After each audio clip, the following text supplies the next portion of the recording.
नमस्कार दोस्तों, YouTube channel PKJD में आपका स्वागत है। कल के वीडियो में हम लोगों ने बात किया था यूनिट चैप्टर से। तो यूनिट से हमने कुछ क्वेश्चन पढ़े थे। क्वेश्चन क्या, उसकी डिस्क्रिप्शन पढ़े थे और उसका थ्योरी पढ़े थे। आज हम उससे रिलेटेड क्वेश्चन की बात करेंगे। यूनिट्स का कन्वर्जन, यानी कहने का मतलब आप ऐसा यूनिट में पढ़े थे कि टेम्परेचर का मात्रक केल्विन होता है, लेकिन टेम्परेचर का मात्रक तो सेल्सियस भी होता है। टेम्परेचर का मात्रक तो फ़ारेनहाइट भी होता है। टेम्परेचर का मात्रक तो र्यूमर भी होता है। तो सेल्सियस किस सिस्टम में होता है, फ़ारेनहाइट किस सिस्टम में होता है, केल्विन तो आप जानते हैं, कल बताए थे एसआई सिस्टम में होता है। और कन्वर्जन, यूनिट्स का कन्वर्जन करना। क्वेश्चन अगर आपको पूछेगा तो ये दो क्वेश्चन पूछेगा, कन्वर्जन ही पूछेगा।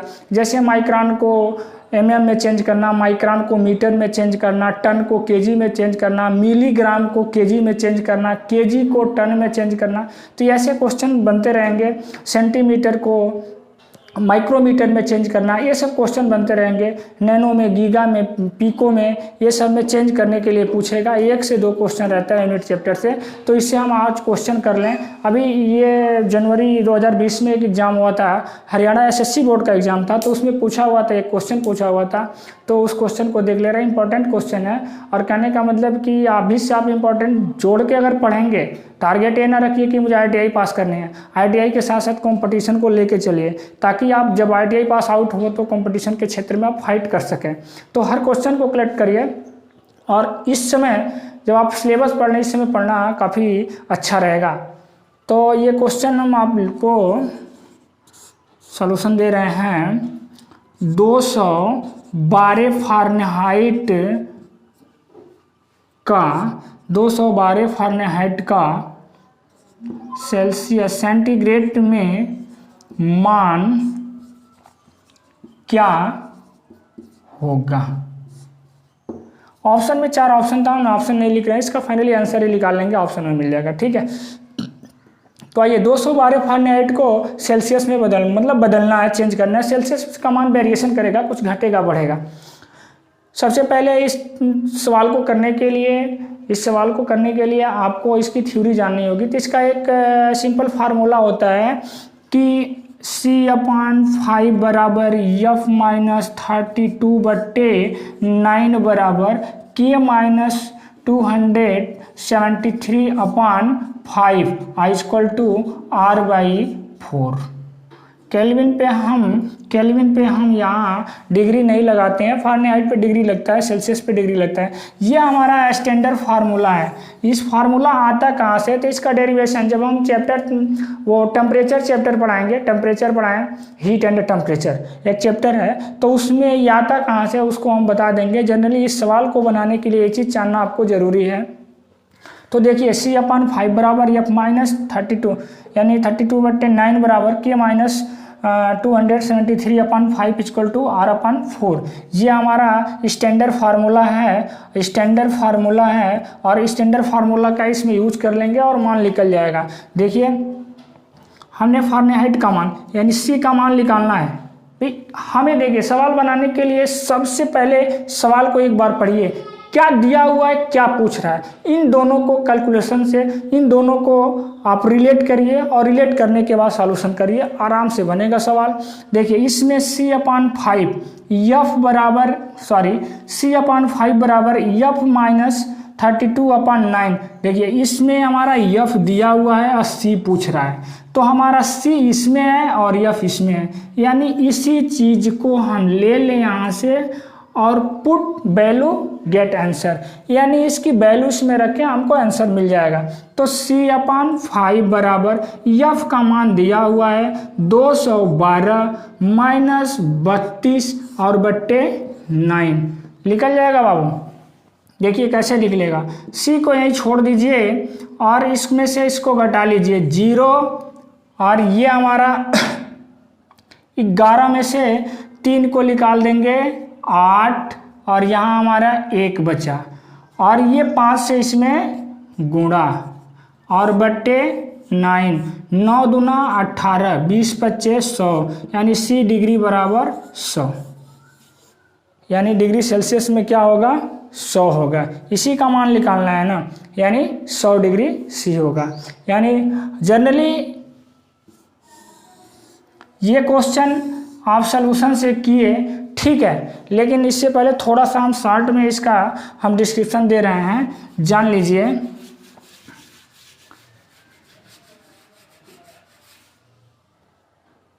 ये होता क्या है कि जनरली ये 4 पैरामीटर्स हमारे होते हैं, 4 पैरामीटर्स हमारे होते हैं।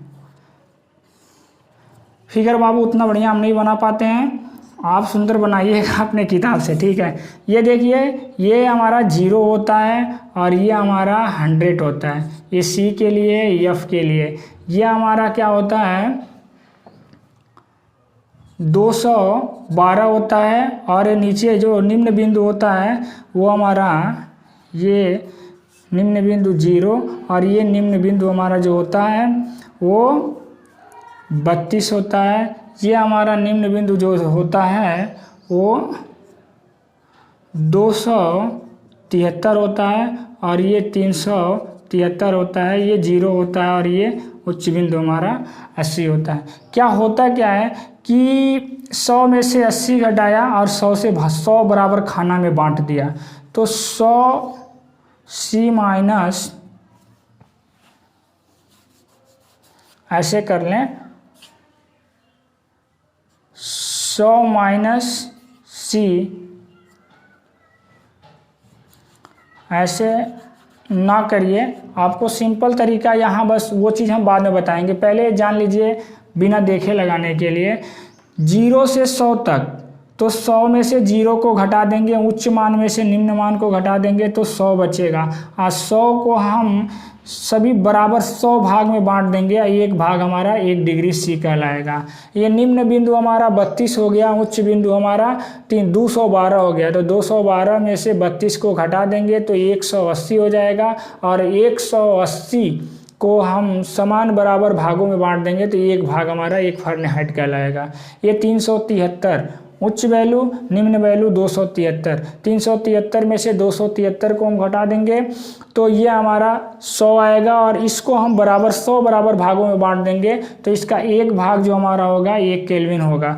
र्यूमर की बात करें तो 80 यानी हाईएस्ट, उच्च मान में से निम्न मान को घटा देंगे और इसको 80 बराबर भागों में बांट देंगे तो इसका एक भाग हमारा क्या कहलाएगा, 1 र्यूमर कहलाएगा। और इससे इम्पोर्टेंट क्वेश्चन और भी बहुत सारा है, तो उस चीज़ को हम देख ले रहे हैं। जैसे मतलब माइक्रोन को मीटर में बदलना, मीटर को हम माइक्रोन में बदलना, सेंटीमीटर को माइक्रोन में बदलना, तो ये सब क्वेश्चन कन्वर्जन के हैं, यूनिट्स के कन्वर्जन, मान कन्वर्जन करना। इससे 1 से 2 क्वेश्चन ITI के एग्ज़ाम में रहता है, लगभग कंपटीशन के एग्ज़ाम में, वेल सेल, NTPC, ये सब एग्ज़ाम में मिलता है। कोई ज़रूरी नहीं है मिल ही जाए, लेकिन मिलता है, ये देखने को मिला है। आइए सबसे पहले हम जानेंगे कि एक मीटर में कितना माइक्रोन होता है, या 1 माइक्रोन, दोनों तरह से देखेंगे। 1 माइक्रोन बराबर वाट मीटर। 1 माइक्रोन कहने का मतलब, इससे पहले एक चीज़ आप जान लीजिए कि 1 mm बराबर 1000 माइक्रोन होता है, तो 1 माइक्रोन बराबर क्या हो जाएगा, 1/1000 mm होगा, बिल्कुल होगा। 1 माइक्रोन बराबर 1/1000 mm। इसको हम अगर दूसरा रूप मॉडिफाई करके लिखें तो हम लिख सकते हैं 10⁻³ mm बराबर 1 माइक्रोन। यहाँ पे क्वेश्चन का है कि 1 माइक्रोन में कितना मीटर होगा, तो हम जानते हैं कि 10 सेंटीमीटर बराबर 10 mm बराबर 1 cm, और 100 cm बराबर 1 मीटर। इतना तो पता ही होगा। 10 mm बराबर 1 सेंटीमीटर और 100 सेंटीमीटर बराबर 1 मीटर। यहाँ हमारा कह रहा है 1 माइक्रोन में कितना मीटर होगा, 1 माइक्रोन में कितना मीटर होगा। तो यहाँ हमको देखने को मिला है कि 1 माइक्रोन में 10⁻³ mm हो रहा है, तो 1 मीटर में 3 घात ये और यहाँ पे 100 सेंटीमीटर, और ये क्या हो जाएगा, कहने का मतलब 1000 mm बराबर 1 मीटर होगा। होगा कि नहीं होगा? बिल्कुल होगा। तो 3 घात इसमें और 3 घात यहाँ से, तो 10⁻⁻6 मीटर बराबर 1 माइक्रोन कर लीजिए, या 1 माइक्रोन बराबर 10⁻⁻6 मीटर कर लीजिए। ये आपका आंसर हो गया। जनरली ये तो लोग याद करके रखते हैं, याद करके रखना नहीं है, आता कैसे है, निकालना कैसे है, कैलकुलेट कर लीजिए, आप जान जाएंगे। ठीक है, अगला क्वेश्चन जो है 10 kg बराबर कितने पाउंड्स होते हैं। ये केजी में मान दिया है और केजी को कन्वर्जन करना है, बदलना है, केजी को पाउंड्स में बदलना है। तो हम जानते हैं कि 1 पाउंड्स बराबर 0.4563 केजी होता है। 1 पाउंड्स बराबर, तो 1 केजी बराबर कितने पाउंड होगा, तो 1 केजी बराबर 1/0.4563 पाउंड्स। क्लियर। अब 10 केजी का मान पूछा है, तो 10 से इसमें गुणा कर दिए तो ये 10 केजी हो गया, और इसमें भी 10 से गुणा कर देंगे तो ये 0.4563। तो 10 केजी का ही मान निकालना है। 10 केजी बराबर, जब इसको हम कट करेंगे तो 22.06 पाउंड्स आएगा। ये हमारा आंसर हो गया। इसको जब भाग देंगे, 4 को 0 यहाँ बढ़ा लीजिए, 1 2 3 4, दशमलव खत्म, दशमलव तो कट गया ना। अब इससे भाग दे दीजिए, ये आपका आंसर हो जाएगा। हाँ, अगला क्वेश्चन एक है कि बल का सीजीएस मात्रक होता है।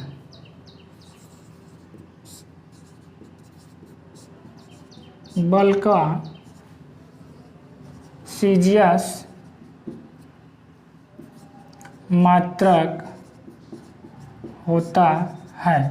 4 ऑप्शन दिया रहेगा, तो हम ऑप्शन नहीं लिख रहे हैं। बल का सीजीएस मात्रक होता है, तो बल का एसआई मात्रक, एमकेएस मात्रक, सीजीएस मात्रक, एफपीएस मात्रक भी होता है। यूनिट चैप्टर में हम सबको क्लियर कर दिए थे। सी जो होता है ये किसके लिए होता है, तो लेंथ के लिए, और लेंथ अगर ये मेजर करता है तो किस में करता है, सेंटीमीटर में।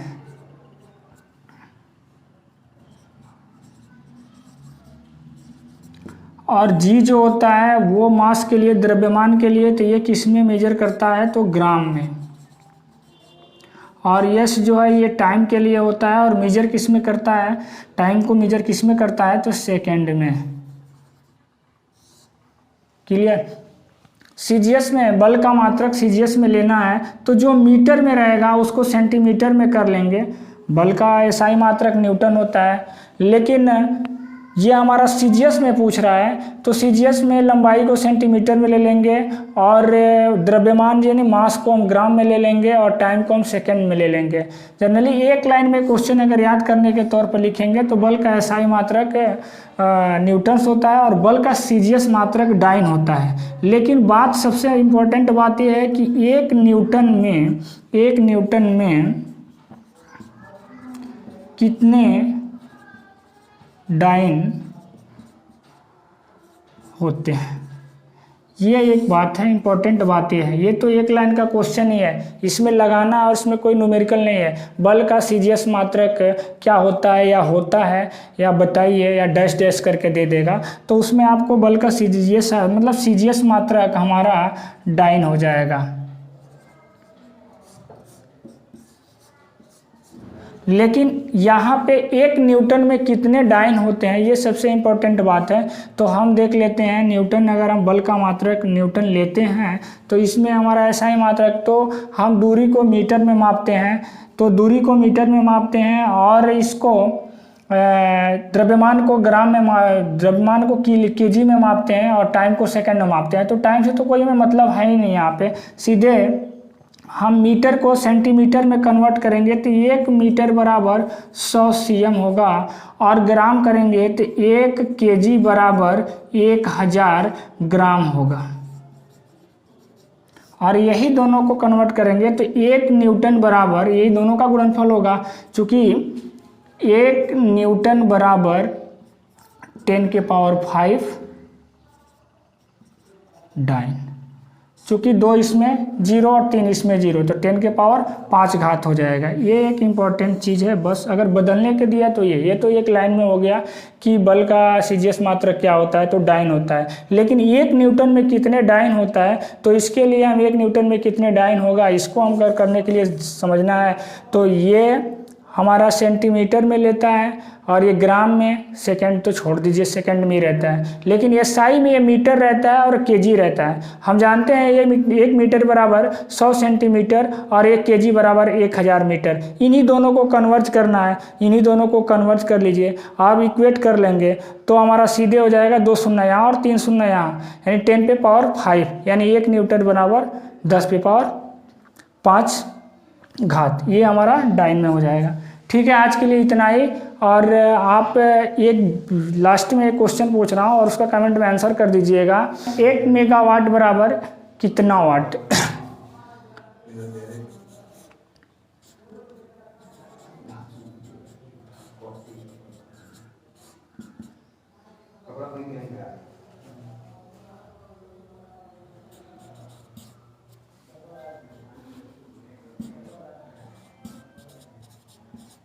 एक मेगावाट बराबर कितने